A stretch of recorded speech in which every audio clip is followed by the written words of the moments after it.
그리고 실거주 의무 지금 뭐 이거 완화되느냐 안 되느냐 말이 많지만 결국은 실거주 의무 같은 그런 제한들도 완화가 되고 그리고 다주택자 관련된 규정도 완화가 되면서 더불어서 금리나 함께 뭔가 하자 투자해라 계속 압박을 넣을 겁니다. 하지만 국민들은 즉각적으로 반응할까요? 반응하지 않을 가능성이 상당히 높습니다.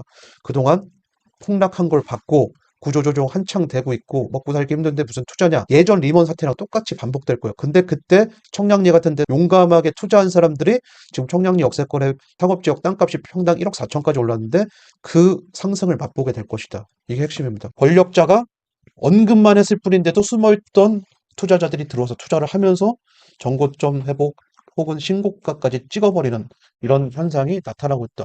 결국은 지금 이제 교체될 새로 부임할 국토교통부 장관은 건설경기 활성화 카드를 뽑아들기 위한 윤석열 대통령의 퍼즐을 맞추기 위해서 부임할 가능성이 상당히 높고 그러면 이제 전국적으로 도시계획에 부합된 곳 위주로 디벨롭 사업과 즉 상업지역 개발 사업과 더불어서 배후에 저축 노후주거지 재개발과 특히나 노후계획도시 이와 연안이 비슷한 애들까지 싸잡아서 재건축 활성화할 가능성이 높습니다. 그럼 이제 이쯤 되면 궁금하실 거예요. 전부 다 잘 될 것인가?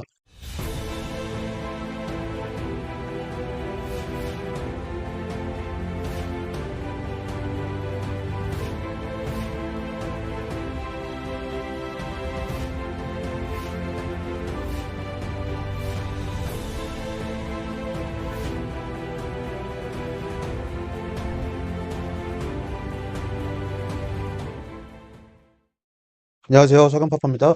안녕하세요. 탱크맨입니다. 자, 오랜만에 만담으로 돌아왔습니다. 자, 23년 12월 13일 올린, 서집달에 올린 쉬어가는 글인데, 반복되는 역사의 흐름, 이거 진짜 잘 알아야 됩니다. 지금 우리는 23년을 살고 있고, 조만간 이제 24년도가 오겠지만, 이거 행정을 하는 정치가들이나 행정가들은 새로운 걸 뭔가 하는 듯 하지만, 이름을 바꾸니까 새로운 것처럼 느껴질 거예요. 하지만 전혀 새로운 걸 하고 있지 않더라. 그래서 지금 현재 국토교통부가 중심이 돼서 전 국토에 뿌리려고 하는 게 이제 20년 이상 된 노후계획 도시들의 재건축이나 아니면 산단대개조 사업, 즉 일자리 사업이죠. 그래서 네, 노후공업 지역들을 건드리면서 신규 IT 관련된 일자리나 아니면 지금 현재 2030 입맛에 맞는 일자리를 보급하는 것. 근데 이게 과거에 계속 이루어졌던 그런 행정이라는 걸 우리는 알아야 됩니다. 자, 좀 더 내려보면은 이분이 나오죠. 이분이 누군가 우리가 좀 알아야 되는데 지금 현재 국토교통부 장관은 원희룡 장관입니다. 이제 원희룡 장관이 물러나고 새로운 국토교통부 장관이 이제 들어서는데 전혀 우리 이제 일반 국민들 입장에서는 전혀 모를 만한 그런 분이지만 왜 지금 시점에 이분을 후보자로 거의 이제 유력해 보이는데 왜 후보자로 지명했느냐? 왜 지명했을까요? 다른 미션을 주려고 지명을 했겠죠. 원희룡 국토부 장관은 엄밀히 얘기하면 정치인입니다. 정치인 출신, 지자체장도 하고 국회의원도 한 정치인 출신이어서 그동안 뭐 많은 일을 하셨지만 사실 지금 경제가 침체되고 정부 입장에서는 경제 이거 관가할 수 없죠. 물가는 계속 오르고 일자리는 계속 줄어들고 서민들은 고통 속에 살고 있는데 이걸 타개할 방법은 결국은 이제 경기 부양을 해야 됩니다. 그럼 이제 우리는 어떤 식으로 부양할 것인지 뭐 이런 걸 알아야 되는데 사실 검증된 방법이 있어요. 예전 이명박 정권 때 리먼 사태 터지면서 했던 방법이 당시에 이명박 대통령은 뭐 4대강 사업도 4대강 사업이지만 전국에 물 뿌렸죠. 반값 아파트, 즉 택지 개발 사업을 왕성했습니다. 당시에도 미분양이 될 것이다. 뭐 그런 걸 다 인지한 상황에서도 건설 경기 활성화를 위해서 전국에 반값 아파트를 뿌렸다. 실제로 밀분양이 많이 났지만 그 사업을 한 덕분에, 즉 뉴딜 정책을 한 덕분에 우리는 리먼 사태에서 빠르게 탈출을 했고 경기가 회복되면서 지난 상승장을 맛봤던 그걸 잘 알아야 됩니다. 지금 새로운 국토부 장관 후보자 이분이 당시에 행정을 했던 그분이어서 결국은 이분을 다시 국토교통부 장관, 즉 국토부에 들여서 일을 시키려고 하는 이유는 뭘까요? 예전에 그 사업 다시 하겠다라는 걸 간접적으로 지금 알려주는 거라고 우리는 보면 됩니다. 실제로 이 후보자는 뭐라고 했냐면 지금 지방에 미분양 아파트가 속출하고 그리고 이제 뭐 집값이 떨어지고 있지만 우리는 아파트 보급, 즉 주택 보급을 계속 할 것이다. 그리고 디벨롭 네, 사업을 활성화할 것이다라는 걸 천명했습니다. 왜 그럴까요? 뻔해요. 건설 경기 활성화고 그리고 이미 23년도 9월 26일 9.26 대책에서 또 나왔죠. PF 대출을 활성화하겠다. 지금 현재 규제 지역인 서울 강남구 내에서도 비주택 영역은 풀어주겠다. 이미 강남구 비주택 영역은 규제가 풀렸습니다. 그리고 PF 대출을 늘려주겠다. 이 부분에 우리는 좀 더 포커스를 맞춰야 되는데 왜 그렇죠?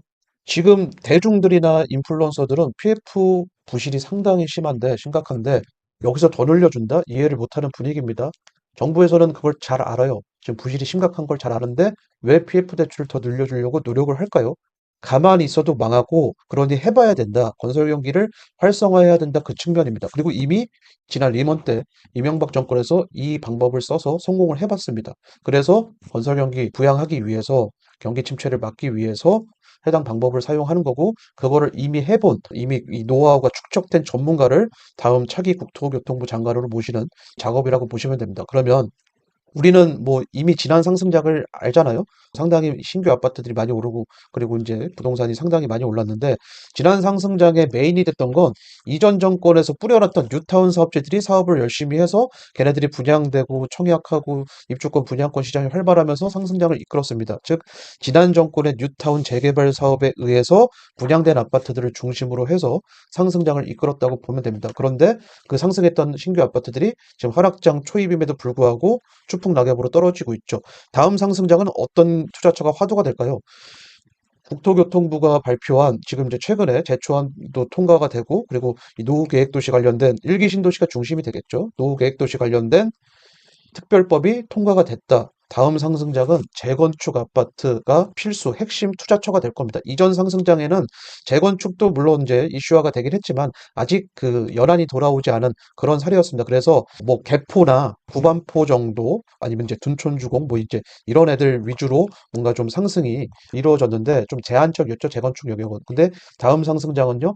전국의 노후계획 도시들 즉 30년 전에 택지 개발 사업을 해서 주공 아파트를 필두로 많은 아파트를 보급을 했는데 그 단지들의 재건축 연한들이 다 충족이 되죠. 그래서 이제 부담금 최근에 얼마가 이제 줄어들고 그리고 네. 심지어 이제 땅값이 별로 높지 않은 서울 노원구, 은평구, 구로구 같은 서울 사이드 관문 입지들의 부담금을 아예 면제해 주겠다. 잠깐만요. 서울에서도 이 사이드 지역을 면제한다는 건 경기 지역이나 기타 다른 지방 도시들의 노후 계획 도시들의 아파트들은 거의 다 면제받을 가능성이 상당히 높죠. 몇몇 곳만 빼고는. 그래서 이제 서울시 오세훈 서울시장은 얘기를 했습니다. 지금 서울시에도 택지 개발지구 아파트들이 많은데 왜 사업을 진행하지 않느냐?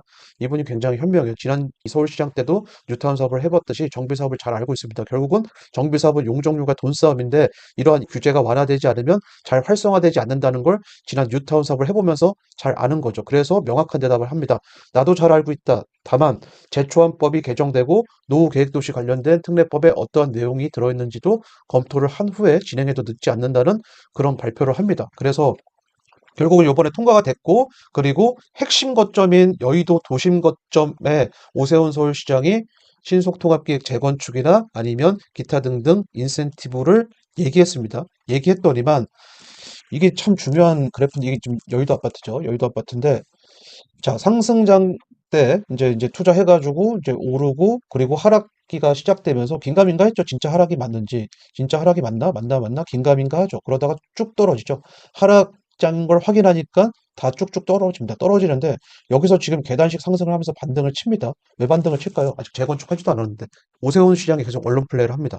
신속통합기획 재건축하자. 그리고 여의도 단지들 사업성을 보존해 주겠다. 5, 60층 주겠다. 근데 그거에 맞게 건설사에서 계산했더니만 사업성이 크게 개선됐더라. 그러면서 반등을 치고 정고가 회복하고 어느 단지들은 신고가를 기록을 하는 이게 굉장히 중요해요. 그래서 결국은 이제 다음 상승작은 재건축 장이 될 텐데 정치인이 해당 권력자가 사업성을 개선해주고 하자고 하니까 반등을 치는 거죠. 이제 사업 아주 극초반 단계임에도 불구하고. 그럼 이제 여의도에서 이러한 사건이 발생을 했다. 그러면 여기는 좀 이제 돈 좀 있는 분들이 투자하는 곳이고, 우리 같은 서민들이 투자하는 그런 지역들은 어떻게 될까요? 오세훈 서울시장의 인센티브로 여의도가 이렇게 올랐으니 결국은 다른 지역들에 대한 개선 방안들이 발표가 이제 내년부터는 쭉쭉 나올 겁니다. 그러면서 전국에 투자자들이 몰리는데 어디에 몰린다? 청약시장이 몰릴까요? 분양권이나 입주권 시장이나 뭐 그런 데 몰릴까요? 제가 볼 때는 지금 하고 있는 오세훈 서울시장의 모아타운이나 신속통합기획 재개발이나 아니면 새로운 국토교통부 장관이 전국에 아파트를 뿌린다고 하니까 이분은 분명히 전국에 국토교통부가 추진하고 있는 소규모 주택관리 지역 지정을 굉장히 많이 할 것입니다. 그런데 몰리거나 아니면 노후 계획 도시, 재건축 사업성이 좋은 재건축 예정단지 그쪽에 몰릴 것인데 여기서 그럼 이제 궁금하신 분들이 있을 거예요. 아니, 노후계획도시에 포함되지 않은 연한이 된 재건축 예정단지들도 있는데 걔네들은 포함이 되지 않았으니까 인센티브를 못 받는 겁니까? 그렇지 않습니다. 지금 현재 일기 신도시와 연한이 비슷함에도 불구하고 지금 이제 면적이 부족해가지고 노후계획도시 특례법에 들어가지 않는 그런 도시들이 좀 있는데 대표적인 게 의정부죠. 의정부 같은 경우는 어떤 발표를 하냐면 노후계획도시 관련된 특례법 받을 수는 없지만 의정부시 자체적으로 그에 준하는 인센티브를 주겠다라고 또 발표를 하고 있습니다. 이러한 흐름은 전국으로 퍼지면서 아마 다음 상승장에는 재건축 이슈가 터질 거예요. 재건축 위주로 아마 투자자들이 몰릴 가능성이 높은데 이거는 향후에 국토교통부도 의도하는 정책으로 보면 됩니다. 건설 경기 활성화. 그 다음에 어떨까요?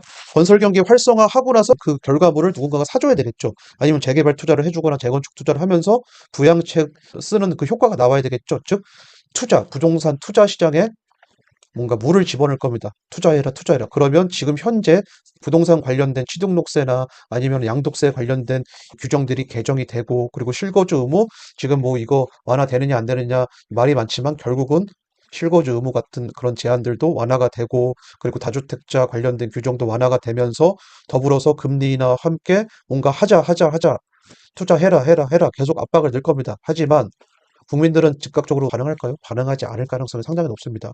그동안 폭락한 걸 받고 구조조정 한창 되고 있고 먹고 살기 힘든데 무슨 투자냐? 예전 리먼 사태랑 똑같이 반복될 거예요. 근데 그때 청량리 같은 데 용감하게 투자한 사람들이 지금 청량리 역세권의 상업지역 땅값이 평당 1억 4천까지 올랐는데 그 상승을 맛보게 될 것이다. 이게 핵심입니다. 그래서 우리는 여러 선동 세력들이 이제 우리의 머리를 어지럽히고 그럴 가능성이 상당히 높은데 이런 거에 공포를 느끼거나 혹은 분노를 느끼거나 그럴 필요가 없습니다. 잘 분석해서 해당 권력자가 건드려 줄 곳을 들어가면 된다. 이미 그래프에 나오고 있잖아요. 여의도 그래프에. 이미. 권력자가 언급만 했을 뿐인데도 숨어있던 투자자들이 들어와서 투자를 하면서 정고점 회복 혹은 신고가까지 찍어버리는 이런 현상이 나타나고 있다. 심지어 지금 여의도 서울 아파트 같은 경우는 평당 1억 가까이 찍었습니다. 평당 9,700 얼마 정도까지 찍었는데 그게 적정가냐? 참고로 말씀드리면 그 적정가 맞습니다. 적정가 범위에 포함되는 게 맞습니다. 이 얘기에 대해서 많은 분들이 왈가왈부하겠지만 이게 적정가가 맞다. 적정가가 맞다는 거는 컨설팅 오신 분들에게 합리적인 근거를 보여드리면서 계산을 해드립니다. 그럼 이제 얼마까지 오를 것인가? 향후 이제 핵심은 이거예요.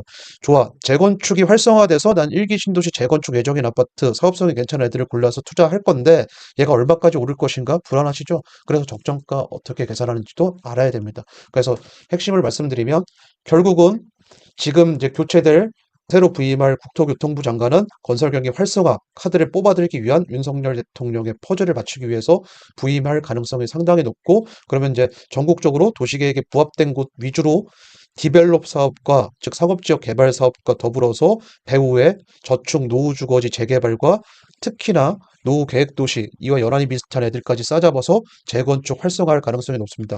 그럼 이제 이쯤 되면 궁금하실 거예요. 전부 다 잘 될 것인가? 전부 다 잘 되지 않을 겁니다. 이미 이전에 리먼 때 이후에도 뉴타운 사업을 여러 번 지정하고 열심히 했지만 지금까지도 지지부진한 것들이 많죠. 우리 투자자들은 진짜 믿을 만한 거점이 맞는지 그리고 사업성이 괜찮고 현재 가격이 적절한지를 잘 파악해서 계속 단타를 치면서 다음 상승장 올 때까지 현금을 많이 확보해야 된다. 이게 이제 핵심입니다. 네, 그렇습니다. 예, 이렇게 해서 좀 정리를 해볼 수 있을 것 같고요. 이제 새로운 기회를 포착해야겠다. 이렇게 좀 결론을 내릴 수 있을 것 같습니다. 네, 다음 시간 다시 돌아오겠습니다. 감사합니다. 감사합니다.